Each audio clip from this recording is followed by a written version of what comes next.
Have a bachelor party, they said. It'll be fun, they said. Hello, I'm Jordan, you're not, and this is my review on Stag Night. So, this movie was actually not that bad. I got this from Goodwill last month, I think, and I'm just now getting around to watching it, because I'm lazy as hell. So this movie has Kit Pardue, who is Sunshine from Remember the Titans. It has Vanessa Shaw, who was Allison from Hocus Pocus, and Breckin Meyer from Rat Race and Garfield. Alright, so this movie is kind of like the wrong turn, but like underneath like the New York train station, subway, something like that. Alright, so yeah, these four guys, they're like, you know, I guess friends of the, you know, the Kit Pardue, Sunshine. He's getting married the next day to his fiance, his future wife. And so yeah, they all, you know, they get kicked out of a bar. Then they decide to take the subway to another bar because all they want to do is drink all night. I want to get drunk too. Caramel macchiato from Starbucks. Okay. Okay, so on the train, they run into these two strippers. One is Vanessa Shaw, or Allison from Hocus Pocus, and the other girl is, I don't know her name. So the guys' names are Thing 1, Thing 2, Other Person. You know, I hardly ever really pay attention to the characters' names. I do know one's name was Carl because I couldn't help to think of Coral from Walking Dead. So we'll just call them married guy's brother, and other friends. Okay, so yeah, Breckin Meyer, he's kind of a douche to Allison from Hocus Pocus, and you know they're like on the subway, and she maces him. That's gangsta. So they end up getting off, like getting off on the station. Then the train conductor, Sir Topham Hatt, keeps driving, and so they're stuck at the station that no one has been there since like the 1970s. They even show this like newspaper article from like Richard Nixon and the Watergate scandal. And so they kind of, you know, they try to find a way out, trying to figure out how to get back to where they were. And then, see, the four of them, the three of the guys and Allison from Hocus Pocus, and then they all go try to find help. But then one guy and the other hot stripper blonde girl, they stay there at that station terminal. And they run into this. They see a cop, like kind of in the distance, like, oh yeah, a cop. But then we actually twist that. They see these three guys, well, they're all long-haired, dreadlocks, and they're like rummaging through like these candy bars. And then the cop comes in. Here's the cop part. And then he says, "Hey, get away from there! You're not supposed to be doing that." And so that's when they whip out their knives, these big ass old machetes, and they cut that. They slice them up, and you see blood splashing everywhere. And that's when they're scared as hell, right? And they try to hide, but then they end up. One of them has a flashlight, and I promise, I swear, like I'm gonna call them the scavengers.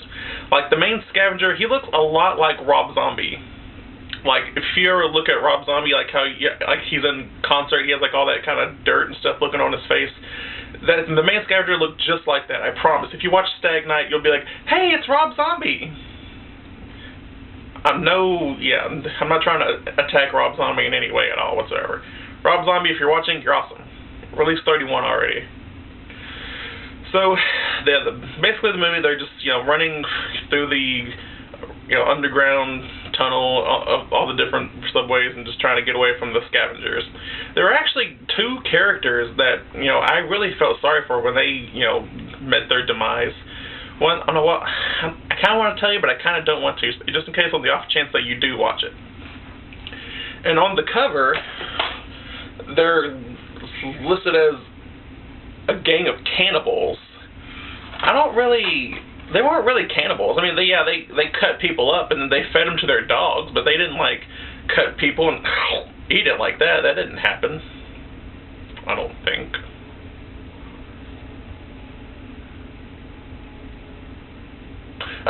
So yeah, they kind of get to their little hut place, or their little place where they live, and there's this like mannequin lady who was just sitting there watching TV. That's kind of almost that's pretty creepy.